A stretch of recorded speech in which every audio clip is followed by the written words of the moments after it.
السلام علیکم اسٹوڈنٹس، آج کا عنوان ہے پیوستہ رہے شجر سے امید بہار رکھ۔ شعر نمبر 3 ہے تیرے گلستان میں بھی فصل خزاں کا دور، خالی ہے جیب گلزر کامل عیار سے۔ شاعر کون ہے؟ علامہ اقبال جی شاباش، شاعر کون ہے؟ علامہ اقبال کی اپنی نوجوان نسل کو لکھی جانے والی یہ نظم ہے جو انہوں نے پیغام دیا ہے نوجوان نسل کو کہ کیسے آپ لوگوں نے سستی کو، کاہلی کو چھوڑ کے فلسفہ اجتماعیت پر یقین رکھنا ہے۔ فلسفہ اجتماعیت کا مطلب کیا ہے؟ اجتماع کیا ہوتا ہے؟ اکٹھے ہونا، اکٹھے رہنا۔ انسان ایک سوشل اینیمل ہے، سوشل اینیمل یعنی سوسائٹی بنا کے رہتا ہے، معاشرہ بنا کے رہتا ہے۔ تو انسان کی طاقت ہی معاشرے میں ہے، اکٹھے رہنے میں ہے۔ اسی کو علامہ اقبال کہتے ہیں پیوستہ رہے شجر سے امید بہار رکھ۔ اس کے سارے جو ہے نا وہ الفاظ ہم کل سمجھ چکے تھے کہ کیسے علامہ اقبال نے تمثیل نگاری کے ذریعے ہمیں سمجھانے کی کوشش کی ہے۔ تمثیل نگاری یعنی مثالیں دے کر۔ لفظ وہ شجر کا استعمال کرتے ہیں، لفظ وہ بہار کا استعمال کرتے ہیں۔ شجر، پھول، پودوں، موسم خزاں، موسم بہار کے ارد گرد جتنے الفاظ وہ استعمال کرتے ہیں وہ سارے کے سارے نوجوان نسل کے لیے مثال کے طور پر استعمال کرتے ہیں، اسے کہتے ہیں تمثیل نگاری۔ اس شعر میں بھی کہتے ہیں تیرے گلستان میں بھی فصل خزاں کا دور۔ تیرے سے مراد ان کا کیا ہے؟ کسے کہہ رہے ہیں تیرے؟ نوجوان نسل کو کہتے ہیں کہ اے میری نوجوان نسل، تیرے گلستان میں، گلستان سے مراد ہے پھولوں بھری وہ جگہ جہاں انسان رہنا پسند کرتا ہے، یعنی ہمارا وطن۔ وطن ہمارا کیا ہے؟ برِ صغیر۔ جب علامہ اقبال کی ڈیتھ ہوئی تھی تب تو بھی پاکستان آزاد نہیں تھا ہوا، وہ پورے برِ صغیر کو کہہ رہے ہیں جو آج 3 ملک ہیں، پاکستان ہے، بھارت ہے اور بنگلہ دیش ہے۔ کہتے ہیں تیرے گلستان میں بھی فصل خزاں کا دور ہے۔ میری نوجوان نسل، تمہارے اوپر اس وقت فصل خزاں، اگر ہم ان کے معنی سمجھ لیں تو گلستان کا مطلب ہے باغ، عیار کا مطلب ہے چالاک، فصل خزاں کا مطلب ہے خزاں کا موسم یا پریشانی کا وقت۔ جیب گل کا مطلب ہے کیسہ گل۔ جیب سے مراد ہے پاکٹ، جو آپ لوگوں کے جو پاس بھی ہے، پاکٹ جس میں آپ اپنی ضروری چیزیں رکھتے ہیں۔ اسی طرح جو جیب گل ہے جس میں گل کی یعنی پھول کی وہ پاکٹ، وہ کیسہ جہاں پر وہ اپنے زردانے رکھتا ہے، جس سے مزید اس کی افزائش ہوتی ہے، مزید جو ہے نا اور پھول پودے جو ہے نا پودے نشو نما پاتے ہیں۔ کامل عیار الفاظ ہم نے سمجھ لیے ہے تیرے گلستان میں بھی فصل خزاں کا دور، خالی ہے جیب گلزر کامل عیار سے۔ کہ اے میری نوجوان نسل، اگر تو اپنے وطن کی طرف دیکھے، اگر تو اپنے گھر کی طرف دیکھے، اگر تو اپنی مٹی کی طرف دیکھے جو انسان کو سب سے زیادہ عزیز ہوتی ہے، تو اس میں اس وقت فصل خزاں یعنی غلامی کا دور ہے۔ یہ وہ اپنے دور کی بات کر رہے ہیں، لیکن چونکہ علامہ اقبال تو ماڈرن شاعر ہے، ہر دور میں علامہ اقبال کیا ہے؟ ماڈرن شاعر ہے۔ ان کی شاعری کی مختلف زبانوں میں تراجم ہو چکے ہیں، یونیورسل شاعر ہیں۔ عالمگیریت حیثیت انہیں جو ہے نا وہ حاصل ہے کہ جس زبان میں ان کی شاعری کی یہ ترجمہ ہوتا ہے، پڑھنے والے سمجھتے ہیں کہ یہ برِ صغیر کے لوگوں کے لیے نہیں تھا لکھا گیا، یہ ہمارے لیے لکھا گیا ہے۔ اتنی موٹیویشنل شاعری ہے ان کی۔ تو کہتے ہیں تیرے گلستان میں بھی فصل خزاں کا دور ہے۔ نوجوان نسل، تیرے گھر میں اس وقت پریشانی کا موسم ہے، فصل خزاں کا دور ہے۔ خزاں سے مراد ہے پتجھڑ کا موسم، جب پودے جو ہیں وہ بالکل اپنے پتوں سے فارغ ہو جاتے ہیں، پتے پیلے ہو کر نیچے گر جاتے ہیں اور بڑا سخت زمانہ ہوتا ہے پودوں کے لیے۔ تو اب وہ انسانوں کے لیے کہہ رہے ہیں تیرے سے مراد ہے اے میری نوجوان نسل، تیرے گھر میں چونکہ اب غلامی کا دور ہے، تیرے ملک پر غلامی کا دور مسلط کر دیا گیا ہے، تو تیرے لیے انتہائی پریشانی کا یہ وقت ہے۔ خالی ہے جیب گلزر کامل عیار سے۔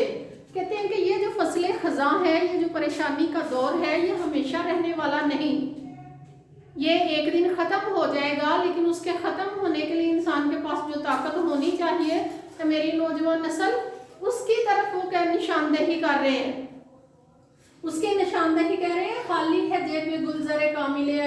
से। जेब गुल यहाँ पर जो उन्होंने लफ्ज इस्तेमाल किया है उससे मुराद है कि जैसे एक फूलों वाला जो पौधा है उसके फूलों के अंदर उसके जो किस्सा गुल में जो जरदाने मौजूद होते हैं वही उसकी ताकत होती है। नए पौधे उगाने के लिए जो बीज हमें चाहिए होते हैं वो जेब गुल में उसने जो ना संभाले होते हैं।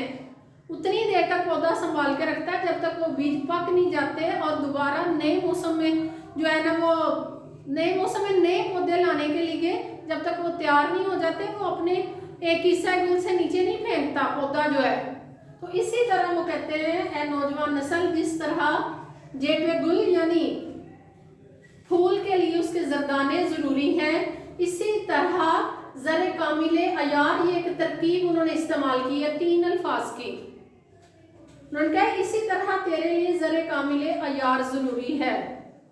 ज़र का मुराद है कीमती चीजें, सोना वगैरह, और कामल का मतलब है मुकम्मल, अयार का मतलब है चालाकियां, होशियारियां, मनसूबाबंदी, प्लानिंग।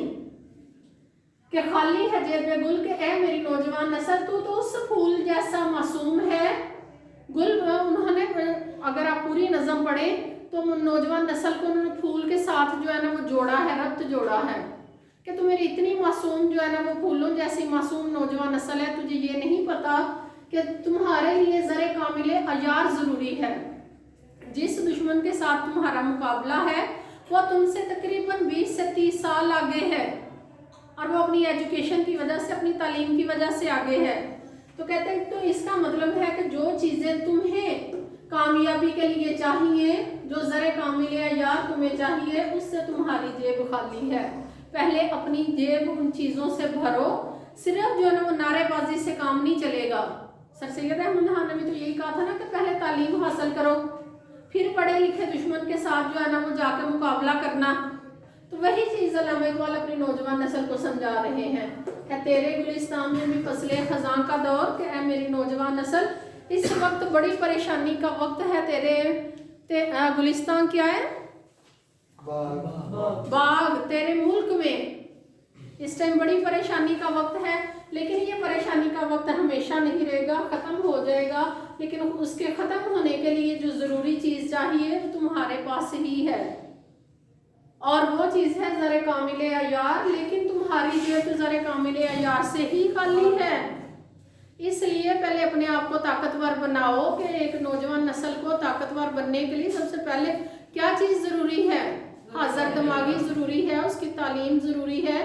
जिस दुश्मन से मख्फी यानी छुपे हुए दुश्मन या बज़ाहिर दुश्मन से उसका मुकाबला है, उसके साथ तलवार से नहीं लड़ना, हथियार से नहीं लड़ना, बल्कि जिस जहानत के साथ लड़ना है उस जहानत से अपनी जेब गुल को मजबूत करो, अपनी ताकत को मजबूत करो।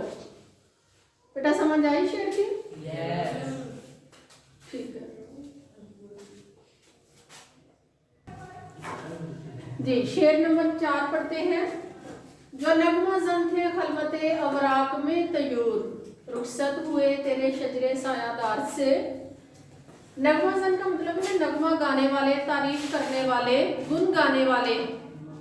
खलवत तन्हाई, अवराक वर्क की जमाए, सफ़ा जिसे कहते हैं, लेकिन यहाँ पर अवराक वक्त के साथ जो है ना जोड़ा गया है, अल्लामा इकबाल ने जोड़ा है। अल्लामा इकबाल की खास बात ये थी कि उनके पास अल्फाज का ज़ख़ीरा बहुत ज़्यादा था। वो चूँकि किताबें बहुत पढ़ते थे और ज़्यादा किताबें पढ़ने की वजह से उनको फ़ायदा ये था कि वो अल्फाज ढूंढने उन्हें नहीं थे पढ़ते, बल्कि ऐसी नादर तशबीहात इस्तेमाल करते थे कि लोग पढ़ पढ़ के जो है ना वो तारीफ किए बगैर रह नहीं सकते थे। अवराक उन्होंने लम्हे के लिए लफ्ज़ इस्तेमाल किया है, वक्त के लिए लफ्ज़ इस्तेमाल किया है। तयूर परिंदे को कहते हैं, तायर की जमा है, और शजर दरख्त को। तो अल्लामा इकबाल यहाँ कहते हैं जो नगमा जन थे, फलसफा इज्तिमाइयत वो पूरी नज़म में दे रहे हैं इकट्ठे रहने को। जो नगमा जन थे यानी जो तेरे गुन गाने वाले थे, जो तेरी तारीफ करने वाले थे। बड़े सगीर में एक कौम तो नहीं थी मुसलमान कौम, सिर्फ मुसलमानों के साथ उनकी जो साथ हरीफ कौम थी वो हिंदू थे। और हिंदू क्या करते थे? क्योंकि उनका जो है ना वो दोगली पॉलिसी ये थी कि मुसलमानों के सामने प्लानिंग करके एक चीज़ एक नुक्ते पर इत्तेफाक करके जाना कि जो बात हम जो है ना वो टेबल टॉक जो आके अंग्रेज से करेंगे वो तमाम बरसगीर के लिए होगी, लेकिन वहाँ पर जाके बात वो करते थे हिंदुओं के मफाद में, मुसलमानों को वो सिर्फ अक़लियत रखना चाहते थे।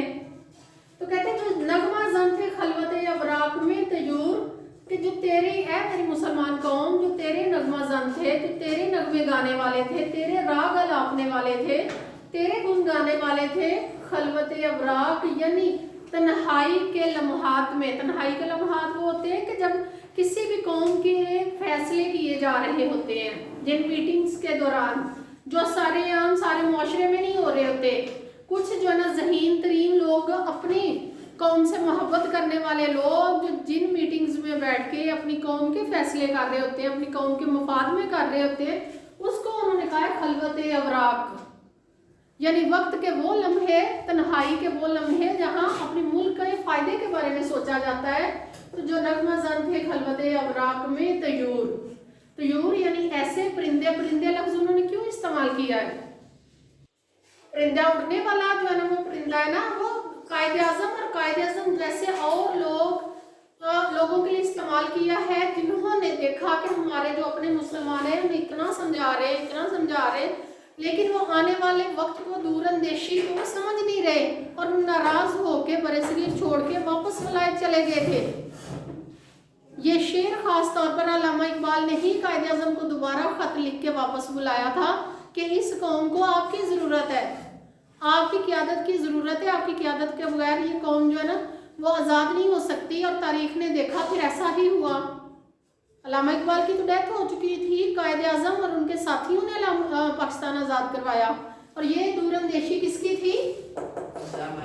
अल्लामा इकबाल की, जिन्होंने देखा कि हम लोग तो यहाँ रह के बड़ी जो है ना वो कोशिश कर रहे हैं, लेकिन सिर्फ एक दो फर्द की वजह से पाकिस्तान आज़ाद नहीं होना। फ़लसफ़ा इज्तिमाइयत पर वो जोर इसलिए देते थे कि सारे जैसे जो है ना वो आपने छोटे होते कहानी पढ़ी थी कि कुछ कबूतर जो है ना वो कैद हो जाते, शिकारी उन्हें जो है ना वो उसमें जाल में कैद कर लेता है, तो कैसे फिर उड़ते हैं वहाँ से।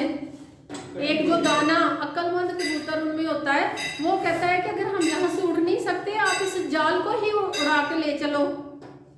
तो यही समझे कि अल्लामा इकबाल ने यही मशवरा दिया था कि अगर मुसलमान कौम समझ नहीं रही, जो लोग इनसे नाराज़ होकर चले गए हैं उनको वापस बुलाओ। उनमें ही जो है ना वो ज़हनी तौर पर इतनी उनमें ताकत मौजूद है कि ये सारी की सारी कौम को, मुसलमान कौम को आज़ाद करवा के एक अलग वतन सिर्फ वही लोग बनवा सकते हैं। तो कहते हैं जो नगमा जन थे खलवत अवराक में तयूर, जो परिंदे तेरे खलवत अवराक में यानी तन्हाई के लम्हात में तेरे गुन गाने वाले थे, तेरी तारीफ़ें करने वाली थी, तेरी या मेरी कौम तेरे फैसले करने वाले, तेरे मफाद में सोचने वाले थे, रुखसत हुए तेरे शजरे सायादार से। वो तो तेरा जो शजरे सायादार है जिसे तू वो वतन समझता है जहाँ तेरी आने वाली नस्लें परवरिश पाएंगी, जिस शजर को तेरी आने वाली नस्लें जो है ना वो सायादार समझेंगी, जो हम लोग हैं, जो आप लोग बैठे हुए हैं यहाँ पर, हम लोग इधर आराम से पढ़ रहे हैं, हमारे ऊपर कोई किसी किस्म की पाबंदी नहीं है, ये शजरे सायादार है। तो कहते तेरी आने वाली नस्लें जिस शजरे सायादार में परवरिश पाएंगी, वो लोग तो रुखसत हो गए हैं तेरी चंद बातों से, तेरी चंद जो है ना वो उनकी बात ना समझने की वजह से, तेरी ये कुछ उनको ज़हनी तकलीफ़ें देने की वजह से वो रुखसत हो गए हैं, इसलिए उनको वापस बुलाओ। तो ये ख़ास तौर पर किसका अल्लामा इकबाल जिक्र कर रहे हैं? कायदे आज़म और कायदे आज़म जैसे और रहनुमा जो मुल्क के बारे में सोचते थे। तो शेर की समझ आई? पहले अल्लामा इकबाल जो है ना वो बात कर रहे हैं शेर में, और साथ ही उसका जो है ना वो आंसर भी दे रहे हैं कि तेरा शजरे सायादार उसी वक्त आज़ाद होगा, तेरा शजरे सायादार तेरे लिए, तेरी आने वाली नस्लों के लिए जो है ना वो सायादार तब बनेगा कि यहाँ से जो परिंदे जो तयूर रुखसत हो गए हैं, जब तुम उनकी कदर करो, अपने रहनुमाओं की कदर करो जो तुम्हें आज़ाद करवा सकें, जो तेरे मुफाद का सोच सकें। तो बेटा समझ आई बात की? बहुत शुक्रिया।